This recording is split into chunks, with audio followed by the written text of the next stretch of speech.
जय हिंद दोस्तों। आज हम बात करते हैं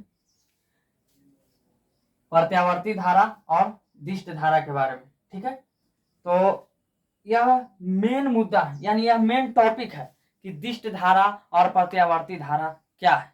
ठीक है, बहुत सारे विद्यार्थियों को यह प्रॉब्लम होता है कि सर दिष्ट धारा और प्रत्यावर्ती धारा में मुख्य रूप से आखिर अंतर क्या है। ठीक है, तो हम दिष्ट धारा और प्रत्यावर्ती धारा के आज मुख्य अंतर जो है इन दोनों के बीच में, उसके बारे में हम चर्चा करेंगे। तो चलिए आइए, देर नहीं करेंगे, हम लोग और वीडियो पर इधर ध्यान देंगे कि आखिर है क्या। ठीक है, चलिए पूरी तरीके से देखिए, आप पूरा वीडियो देखिएगा, उसके बाद ही आपको समझ में आएगा कि आपको जो है दिष्ट धारा और प्रत्यावर्ती धारा में अंतर क्या है। ठीक है, बहुत सारे विद्यार्थी करते क्या है कि वीडियो को जो है थोड़ा सा देखें और उसके बाद वीडियो को कट कर देते हैं या स्किप करके देखते हैं, आपको समझ में नहीं आएगा। आपको अगर पूरा समझना है तो आपको वीडियो को पूरा अंत तक और अच्छे ढंग से समझना होगा। और जब भी वीडियो को देखने के लिए बैठिए तो याद रखिए अपने साथ एक कॉपी और एक कलम जरूर लेके बैठिए, और मुख्य पॉइंट जो है या जो हम बोलते हैं, ऐसा नहीं कि बोर्ड पर जो लिखा गया बस हम वही बोल करके चले जाएंगे, नहीं, जो हम बोलेंगे उसको भी आप नोट कीजिए और अच्छे ढंग से जो है आप उसको रिवीजन कीजिए। ठीक है, तो चलिए आइए, प्रत्यावर्ती धारा और एक तरफ हम लिख दिए दिष्ट धारा। ठीक है, तो प्रत्यावर्ती धारा और दिष्ट धारा में अंतर क्या है तो समझते हैं। देखिए, इधर प्रत्यावर्ती धारा के विशेषताओं के बारे में लिखा गया है और इधर दिष्ट धारा के विशेषताओं के बारे में लिखा गया है। ठीक है, चलिए, तो प्रत्यावर्ती धारा का पहला विशेषता क्या है कि, या कहिए कि मुख्य रूप से दोनों के बीच हम अंतर कर रहे हैं, तो पहला पॉइंट इसके तरफ है कि इसे संक्षेप में हम एसी कहते हैं। आप प्रत्यावर्ती धारा को संक्षेप में क्या कहेंगे, एसी कहेंगे। इसको हम लोग पूरा नाम अल्टरनेटिंग करंट कहते हैं। ठीक है, याद रखिएगा, अल्टरनेटिंग करंट यानी कि प्रत्यावर्ती धारा। अब कहीं एसी लिखा रहेगा तो विद्यार्थी को समझ में नहीं आता क्या कि एसी है क्या, डीसी है क्या, तो याद रखिएगा एसी प्रत्यावर्ती धारा को सूचित करता है, यानी कि प्रत्यावर्ती धारा का संकेत। दिष्ट धारा, इसे हम संक्षेप में डीसी कहते हैं। इसे हम संक्षेप में क्या कहते हैं, डीसी कहते हैं। अब देखिए, इसे डीसी का फुल फॉर्म क्या होगा, डायरेक्ट करंट, यानी कि दिष्ट धारा। क्लियर है, चलिए अब इधर आइए, यह आवर्त गति के रूप में चलती है। यह आवर्त गति का मतलब आप समझते हैं, आवर्त गति का अर्थ है कि यह इस दिशा, जैसे सांप चलता है ना, आप देखें सांप कैसे चलते हुए। ठीक है, या आप जल की जो धारा होती है, आप कहीं समुद्र में समुद्र के नजदीक गए हो तो आप समुद्र की धाराओं को इस प्रकार से बहते हुए देखेंगे। ठीक है, तो यह जो होती है धारा, यह उसी रूप में चलती है, आवर्त गति के रूप में, यानी एक बार ऊपर जाएगा और एक बार नीचे आएगा, इस रूप में, तो इसे हम कहते हैं आवर्त गति। ठीक है, तो दिष्ट प्रत्यावर्ती धारा जो होती है वह आवर्त गति के रूप में चलती है। यहाँ देखिए, हम यहाँ पर सिंबल भी बना दिए हैं ताकि आपको कुछ समझ में। ठीक है, देखिए हम बहुत प्रयास करते हैं कि आप लोग को अच्छे से अच्छे ढंग से समझाया जाए। ठीक है, अगर फिर भी कोई आपको कमी रह जाए समझने में तो आप हमें कमेंट में जरूर बताइएगा, आपको हम डिटेल समझाने की कोशिश करेंगे नेक्स्ट वीडियो में। ठीक है, तो आइए फिलहाल यहाँ समझिए, यह सीधी रेखा में चलती है, यानी सीधी रेखा में, देखिए सिंबल यहां बना दिए, यह सीधी रेखा में, यानी कि बस सीधा जा रहा है तो जा रहा है। ठीक है, ऐसा नहीं कि जा रहा है फिर वापस लौट के आएगा, नहीं, वापस लौट के नहीं आएगा, यह जा रहा है तो जा रहा है, यह सीधी रेखा में गमन करती है। ठीक है, कौन, दिष्ट धारा। क्लियर है, तो चलिए ये दो पॉइंट आप अच्छे ढंग से समझ गए होंगे। तीसरा है कि यह अधिक ऊर्जा देती है, कौन, प्रत्यावर्ती धारा। प्रत्यावर्ती धारा अधिक ऊर्जा देती है, कैसे सर, अगर प्रत्यावर्ती धारा अधिक ऊर्जा नहीं देती तो हम लोग क्या करते हैं, अपने घरों में जो है प्रत्यावर्ती धारा का ही प्रयोग करते, सॉरी दिष्ट धारा का प्रयोग करते हैं, अगर प्रत्यावर्ती धारा ऊर्जा कम देती तो। ठीक है, तो प्रत्यावर्ती धारा ऊर्जा कम नहीं देती है, याद रखिए प्रत्यावर्ती धारा ऊर्जा सबसे अधिक देगी और दिष्ट धारा जो है बहुत ही कम ऊर्जा देती है। इसलिए आप देखिए, दिष्ट धारा का हम लोग प्रयोग जो है बैटरी में, मोबाइल में, विद्युतीय उपकरण में जो है, यानी कि उसको जो है कम एनर्जी जहां आवश्यकता पड़ेगी वहां पर हम जो है दिष्ट धारा का प्रयोग करेंगे, और जहां ज्यादा एनर्जी की आवश्यकता है वहां हम प्रत्यावर्ती धारा का प्रयोग करेंगे। ठीक है, चलिए नेक्स्ट है कि इसे हम एसी जनित्र से उत्पन्न करते हैं। आपको प्रत्यावर्ती धारा कैसे उत्पन्न होती है और दिष्ट धारा कैसे उत्पन्न होती है, तो प्रत्यावर्ती धारा को हम लोग जो है उत्पन्न करने के लिए जो है बड़े बड़े, आप देखे होंगे बड़े बड़े डैम होता है, यानी बड़ा बड़ा जो आपको बांध बना हुआ होता है। बांध को क्यों बनाया जाता है आपको पता है, बांध को बनाने का मुख्य रूप से उद्देश्य यही है कि प्रत्यावर्ती धारा को उत्पन्न किया जाए, यानी कि विद्युत धारा उत्पन्न किया जाए। याद रखिएगा, तो विद्युत धारा उत्पन्न करने के लिए बड़े बड़े बांध बनाए जाते हैं नदियों पर, जैसे आप बहुत सारे सुने होंगे, सरदार सरोवर बांध हो गया, ठीक है ना, नर्मदा नदी पर बनाया गया बांध है, ठीक है, बहुत सारे। तो आपको बांध को इसलिए बनाया जाता है कि बांध को बांध करके और जो पानी होता है, जल होता है, उसको रोका जाता है और उसको फिर एक रास्ते से, यानी कि एक समझिए कि द्वार से उसको छोड़ा जाता है, नीचे की ओर गिराया जाता है। और नीचे क्या लगा रहता है, आपको नीचे लगा रहता है बहुत सारे संयंत्र में क्या लगा रहता है, खास करके जनरेटर, डायनेमो, ठीक है। तो जनरेटर जो लगा हुआ रहता है वह क्या करता है कि जब जनरेटर के जो है पंखी पर पानी गिरता है तो पंखी क्या होता है, तेज गति से बहुत नचता है, और तेज गति से जब वो चलता है ना तो क्या करता है, वो क्या करता है, आपको काइनेटिक यानी गतिज ऊर्जा जो है वो उत्पन्न करती है, और गतिज ऊर्जा ही वह क्या बदलता है विद्युत ऊर्जा में। तो याद रखिएगा, आपको बिजली एसी जो करंट है ना, इसी प्रकार से ज्यादातर, हालांकि एसी करंट आपको कोयला जला करके जो है आपको जो है उत्पन्न किया जाता है, नाभिकीय संयंत्र के द्वारा भी उत्पन्न किया जाता है, ठीक है। उत्पन्न करने के इसके तरीके तो बहुत हैं, लेकिन जो एसी जनित्र है ना, वह एसी जनित्र से है ना, एसी से आप जो है प्रत्यावर्ती धारा उत्पन्न कर सकते हैं। ऐसा नहीं कि एसी जनित्र से आप डीसी जनित्र उत्पन्न, सॉरी डीसी धारा आप उत्पन्न कर देंगे, नहीं, आपको एसी जनित्र से एसी धारा ही उत्पन्न होगी, ठीक है, ध्यान रखिएगा। अच्छा, यह जो है डीसी जनित्र से उत्पन्न होता है, यानी इसके लिए हम क्या करते हैं, जो है डीसी जनित्र का उत्पन्न उपयोग करते हैं, डीसी जनित्र से जो है दिष्ट धारा को उत्पन्न करने के लिए, ठीक है। चलिए नेक्स्ट है कि यह ज्यादा खतरनाक होती है। कौन खतरनाक का अर्थ क्या है सर? अब देखिए, अगर आपको जो है हम 220 वोल्ट का एक एग्जांपल बताते हैं आपको, मान के चलिए आपको हम 220 वोल्ट का आपको हम प्रत्यावर्ती धारा आपको जो छूने के लिए कहें, और 220 वोल्ट का आपको जो है दिष्ट धारा उत्पन्न करने के लिए कहें, छूने के लिए कहें। आप ये दोनों को जब छुइएगा तो सबसे ज्यादा जो है आपको खतरा किसमें, इसमें या इसमें? तो याद रखिएगा, सबसे ज्यादा खतरा जो है आपका प्रत्यावर्ती धारा में, क्योंकि यह ज्यादा खतरनाक होती है। याद रखिएगा, यह क्या होती है, ज्यादा खतरनाक होती है, यह क्या होता है, कम खतरनाक होता है, ठीक है। तो याद रखिएगा, प्रत्यावर्ती धारा ज्यादा खतरनाक होगी और जो दिष्ट धारा होगी वह कम खतरनाक होगी, ठीक है। तो ध्यान रखिएगा, प्रत्यावर्ती धारा। चलिए नेक्स्ट, यह क्या है, यह कम खतरनाक होती है। नेक्स्ट, इसका समय के साथ परिमाण एवं दिशा दोनों बदलती है। अब प्रत्यावर्ती धारा जो होती है ना, वह जब चलता है ना तो उसके समय के साथ आपको दिशा भी बदलता हुआ नजर आता है और उसका परिमाण भी बदलते हैं, यानी कभी वोल्टेज कम, कभी वोल्टेज ज्यादा। ऐसा नहीं कि वोल्टेज ना फिक्स है तो फिक्स है, नहीं, जैसे कि अभी 10 वोल्ट का जा रहा है तो हमेशा वो 10 ही वोल्ट पर जाएगा, नहीं, क्योंकि होता क्या है ना कि जब बीच में इलेक्ट्रॉन जाते हैं तो वह क्या करते हैं, प्रतिरोध के कारण कुछ इलेक्ट्रॉन जो है अपनी एनर्जी को उसी चालक तार में ही खत्म कर देता है, जिसके कारण क्या होता है, वोल्टेज कभी ज्यादा जाता है, वोल्टेज कभी कम जाता है, ठीक है। तो याद रखिएगा, यानी समय के साथ इसकी दिशा भी बदलेगी, आप परिमाण मतलब समझ रहे हैं, इसकी वोल्टेज भी इसकी क्या होगी, बदलेगी। लेकिन जो दिष्ट धारा होती है, दिष्ट धारा में समय के साथ केवल परिमाण यानी कि वोल्टेज बदलती है, ऐसा नहीं कि इसकी दिशा बदलती, क्योंकि आपको तो पता है कि दिष्ट धारा एक ही दिशा में चलती है और यह आवर्त दिशा में चलता है, यही कारण है कि इसकी दिशा बदलती है समय के साथ, ठीक है। तो ध्यान रखिएगा। चलिए नेक्स्ट आपको क्या है कि इसकी आवृत्ति जो है 50 हर्ट्ज होती है। अब ऐसा नहीं कि फिक्स 50 हर्ट्ज है, नहीं, आमतौर पर जो हम लोग घरों में जो प्रत्यावर्ती धारा का जो प्रयोग करते हैं, हमारे जो घरों में जो बिजली आती है, जो सरकार द्वारा हम लोग के बिजली ट्रांसफार्मर से होकर के आप जो है घरों में जो बिजली का प्रयोग आप कर रहे हैं, जिससे भी जो है आप बहुत सारे उपकरण चला रहे हैं, उसकी आवृत्ति खास तौर पर जो होता है वो फिक्स होता है हमारे सरकार के द्वारा 50 हर्ट्ज। भारत सरकार 50 हर्ट्ज की आवृत्ति का ही प्रत्यावर्ती धारा हम लोग के घरों में भेजती है, ठीक है, याद रखिएगा। और वोल्टेज कितना होता है, 220 वोल्ट। वोल्टेज कितना होता है, याद रखिएगा, वोल्टेज होता है 220 वोल्ट, याद रखिएगा। हमारे घरों में जो बिजली आती है उसकी आवृत्ति 50 हर्ट्ज होती है और उसकी वोल्टेज 220 वोल्ट होती है, ठीक है, ध्यान रखिएगा।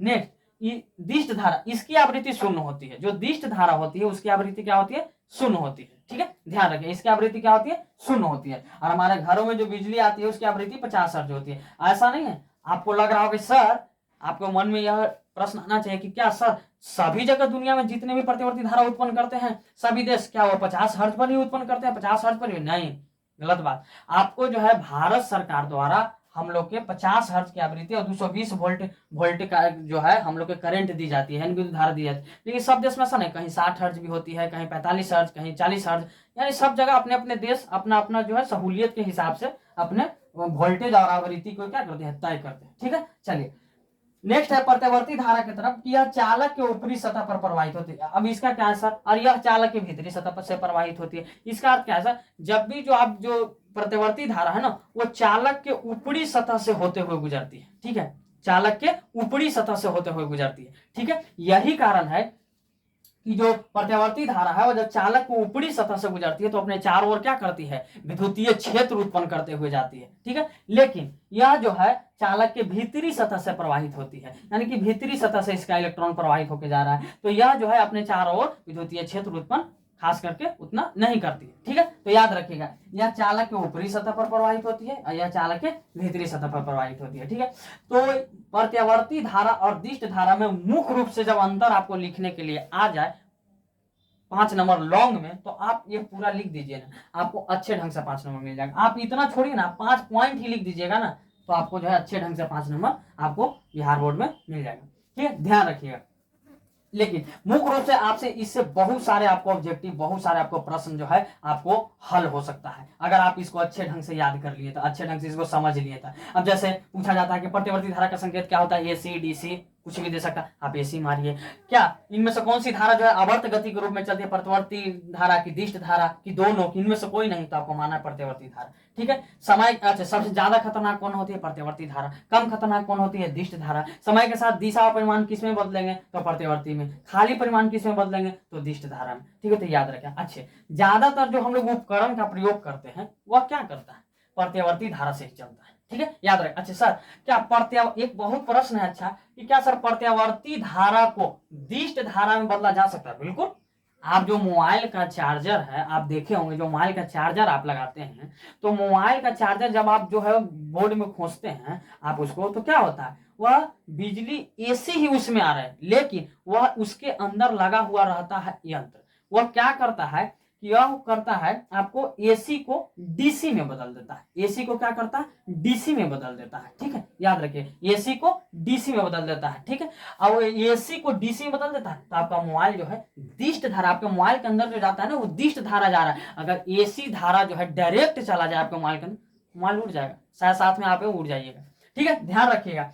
तो आपका मोबाइल जो चार्ज होती है ना वो दिष्ट धारा से होता है, ना कि प्रत्यावर्ती धारा। प्रत्यावर्ती धारा तो उसके अंदर जा रहा है। अगर सर प्रत्यावर्ती धारा से ही चार्ज होता मोबाइल तो हम चार्जर का उपयोग क्यों करते, हम तो सीधा प्रत्यावर्ती धारा दुगो एक तार लेते हैं, दुगो खोज देते हैं मोबाइल में और दुगो खोज देते हैं डायरेक्ट बोर्ड में, ऐसा नहीं, उड़ जाएगा, ठीक है। प्रत्यावर्ती धारा से दिष्ट धारा में उसके अंदर लगे हुए यंत्र जो होते हैं वह क्या करता है, कन्वर्ट करता है और वह दिष्ट धारा हमारे मोबाइल में भेजती है, ठीक है, ध्यान रखें। लेकिन जो बिजली का बल्ब है, जो आप बिजली का बल्ब देखे होंगे, जो बिजली का बल्ब जो पीला वाला पहले चलता था, अब तो नहीं चलता, अब तो LED चल रहा है, लेकिन जो पीला वाला जो बल्ब है उसमें क्या, उसमें कोई यंत्र लगा हुआ नहीं, वह डायरेक्ट जो है वह क्या करता है, प्रत्यावर्ती धारा को लेता है, प्रत्यावर्ती धारा को क्या करता है, ऊष्मा ऊर्जा और प्रकाश ऊर्जा में बदल देता है, ठीक है, ध्यान रखिएगा, तब वो इतना लाइट देता है, ठीक है। अच्छा एक प्रश्न फिर उल्टा होगा कि सर क्या दिष्ट धारा को AC में बदला जाता है? बिल्कुल, दिष्ट धारा को भी AC में बदला जाता है, राइट यारो। आप जो घरों में जो आप लगे हुए देखते हैं, क्या उसको कहते हैं, इन्वर्टर। इन्वर्टर जो आप देखते हैं वह क्या करता है, वह दिष्ट धारा को ही प्रत्यावर्ती धारा में बदलता है, ठीक है, याद रखिए। इन्वर्टर क्या करता है, वह दिष्ट धारा को ही प्रत्यावर्ती धारा में बदलता है। तो दिष्ट धारा को भी प्रत्यावर्ती धारा बदला जा सकता है और प्रत्यावर्ती धारा को भी दिष्ट धारा में बदला जा सकता है, ठीक है, ध्यान रखिएगा। अच्छा बहुत सारे यंत्र, देखिए इससे बहुत सारे प्रश्न एक पूछा जाता है धारा से संबंधित। आपको कुछ हम प्रश्न बता रहे हैं, आप उसको अच्छे ढंग से समझिए। जैसे आपको प्रश्न पूछा जाता है, अब इसको हम उम्मीद करते हैं कि इसको आप अच्छे ढंग से समझ गए होंगे, इसको हम साफ करेंगे, ठीक है, और आपको हम अच्छे ढंग से समझाते हैं। प्रत्यावर्ती धारा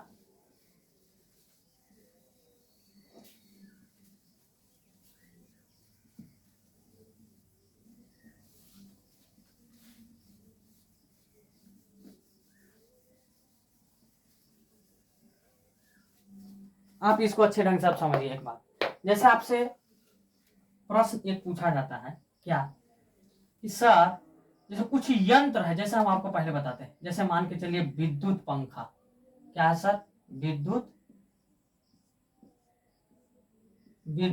पंखा। सर ये विद्युत पंखा जो है, प्रश्न पूछा जाएगा ऐसे, बहुत अच्छे प्रश्न पूछे जाएंगे, ठीक है, याद रखिएगा विद्युत पंखा। चलिए आपको विद्युत पंखा,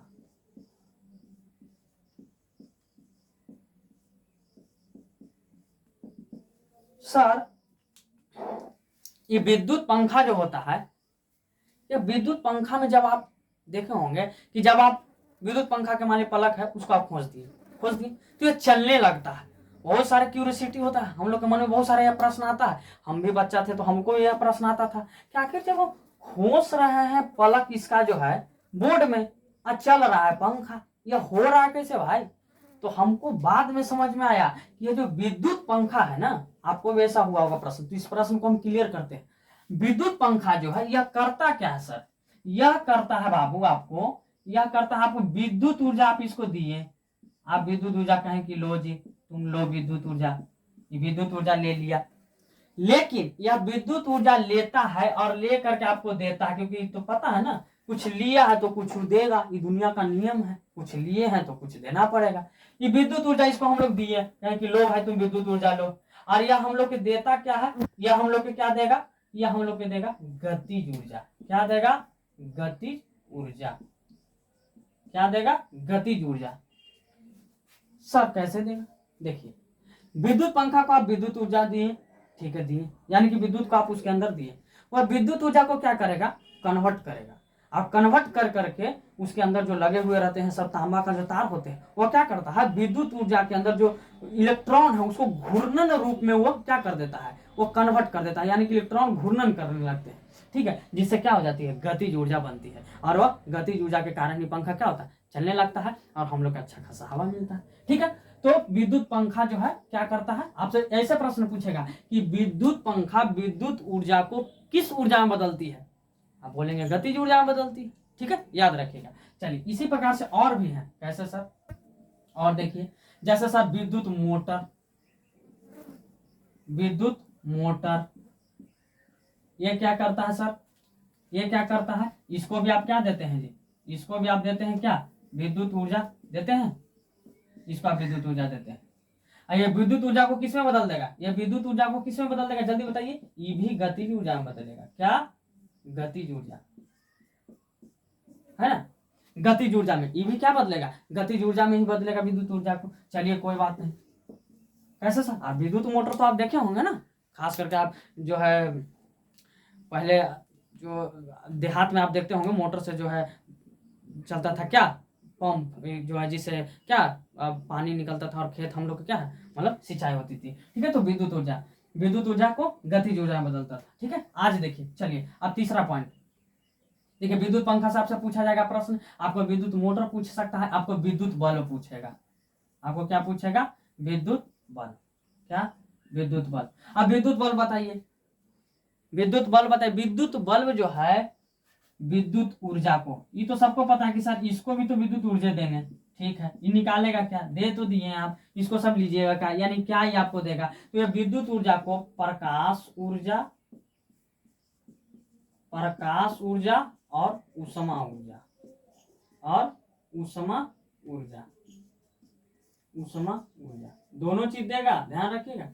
क्या सर हम तो जानते थे कि विद्युत बल्ब खाली प्रकाश देता है, नहीं, अरे ऊर्जा देता है, ऊष्मा ऊर्जा भी तो दे रहा है ना। कैसे? आप देखिए, जब आप विद्युत बल्ब को देखेंगे, आप जब विद्युत बल्ब उसको में आप जब लाइन देंगे तो क्या करें? प्रकाश तो दे ही रहा, लेकिन आप देखेंगे थोड़ा देर बाद क्यों आपको जो है गर्म लगने लगता है। क्यों? आखिर वो गर्म क्या, गर्मी क्या है? ऊष्मा है, ठीक है। तो यानी कि विद्युत बल्ब जो है केवल प्रकाश ऊर्जा नहीं, ऊष्मा ऊर्जा भी दे रहा है। इसीलिए तो आप हाइलोजन का प्रयोग करते हैं। आप ठंडों में जो है हीटर का प्रयोग क्यों करते हैं? ठंड के मौसम आप हीटर का प्रयोग क्यों करते हैं? ताकि वह हीटर क्या करे? अच्छे, चलिए हीटर की बात आ गई तो हीटर पर चलते हैं। सर विद्युत हीटर, आपको विद्युत हीटर से प्रश्न पूछा जाएगा कि सर विद्युत हीटर जो है विद्युत ऊर्जा को किस में बदलेगा? जल्दी बताइए।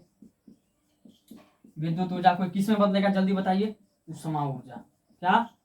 ऊष्मा ऊर्जा, ऊष्मा ऊर्जा में बदलेगा तब ना। अब हीटर का प्रयोग आप क्यों करते हैं? आप हीटर को क्या करते हैं? आप जब उसमें विद्युत ऊर्जा देते हैं तो ऊष्मा देता है, अधिक ऊष्मा, जिसके कारण भोजन भी पकता है। हम लोग जो है ठंड के टाइम में क्या करते हैं? उसको हाथ जो है सेकने का काम ही करते हैं उससे, राइट यारों? तो याद रखिएगा विद्युत ऊर्जा को किस में बदलेगा? वो ऊष्मा ऊर्जा में बदलेगा। और बताइए और क्या आपको लगता है जिससे आपको लगे कि हाँ सर उससे हमको प्रश्न पूछेगा? विद्युत पंखा हो गया, विद्युत मोटर हो गया, विद्युत बल्ब हो गया, विद्युत हीटर हो गया, और बताइए। आओ और कुछ है? चलिए, तो इतना आप कम से कम याद रखिएगा, ठीक है, कि हाँ इसे प्रश्न बनते हैं कि विद्युत पंखा विद्युत ऊर्जा को किसमें बदलता है, विद्युत मोटर जो है कि विद्युत ऊर्जा को किसमें बदलता है, ठीक है ना। अच्छा, बैटरी, देखिए बैटरी से आपको एक प्रश्न है कि बताइए बैटरी किस ऊर्जा को किस ऊर्जा में बदलता है, कौन सी ऊर्जा बैटरी के अंदर होती है और वह कौन सी ऊर्जा देती है। तो याद रखिएगा, बैटरी के अंदर रासायनिक ऊर्जा होती है। क्या? रासायनिक ऊर्जा होती है। और यह देती क्या है हम लोग के? विद्युत ऊर्जा। क्या देती है? विद्युत ऊर्जा देती है ना। बैटरी का प्रयोग आप क्यों करते हैं? विद्युत के लिए करते हैं, राइट यारों। बैटरी का प्रयोग आप क्यों करते हैं? विद्युत के लिए। तो बैटरी में होता क्या सर अंदर, जिसके कारण वो ऊर्जा विद्युत ऊर्जा देती है? तो बैटरी के अंदर रासायनिक ऊर्जा होती है केमिकल के रूप में, ठीक है, और यह विद्युत ऊर्जा हम लोग को देती है, ठीक है। तो ये उम्मीद करते हैं कि आज आप लोग के एसी करंट और डीसी करंट में मुख्य रूप से अंतर समझ में आ गया होगा। कुछ यंत्र हैं जिसके जो किस ऊर्जा को किस ऊर्जा में कन्वर्ट करते हैं, बदल के देते हैं, तो इसके बारे में भी हम बता दिए। अब नेक्स्ट जो है आपको हम टॉपिक जो है आपको हम बनाएंगे, आपको जिस चीज पर आप अगर उसके बारे में कमेंट कर देंगे तो थोड़ा ज्यादा हमको सहूलियत होगा कि आपको किस चीज की आवश्यकता है, किस टॉपिक की। और अगर नहीं तो हम आपको जो है आपको फिजिक्स का ही कोई टॉपिक आपको जो है अच्छा आपको नेक्स्ट वीडियो में आपको हम बना करके देंगे, ठीक है। बस आप जो है हमारे द्वारा पढ़ाई गई जो आपको है ना पढ़ाई, इसको आप अच्छे ढंग से लिखें, अध्ययन करें और डेली प्रैक्टिस करें।